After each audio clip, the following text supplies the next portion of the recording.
ग्रंथों में मिलने वाली कथा के अनुसार माता शबरी भगवान श्री राम की परम भक्त थी। शबरी का असली नाम श्रमनाक था। ये भील समुदाय के शबर जाति से संबंध रखती थीं, इसी उनका नाम शबरी हुआ। इनके पिता भीलों के मुखिया थे। उन्होंने श्रमणा का विवाह एक भील कुमार से तय किया था।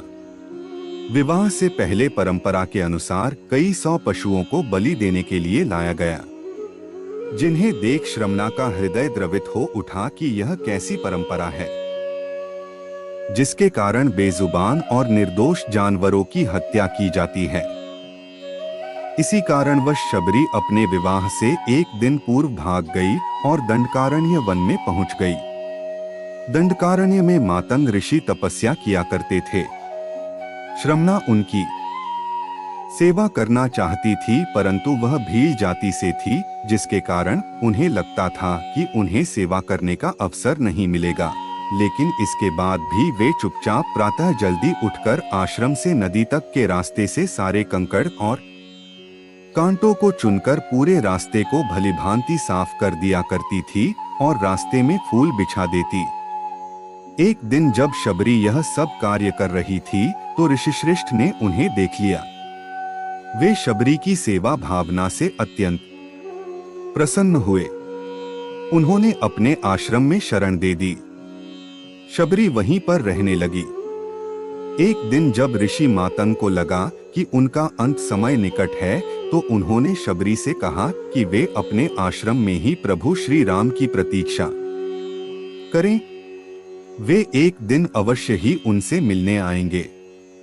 मातंग ऋषि की मृत्यु के पश्चात शबरी का समय भगवान राम की प्रतीक्षा में बीतने लगा।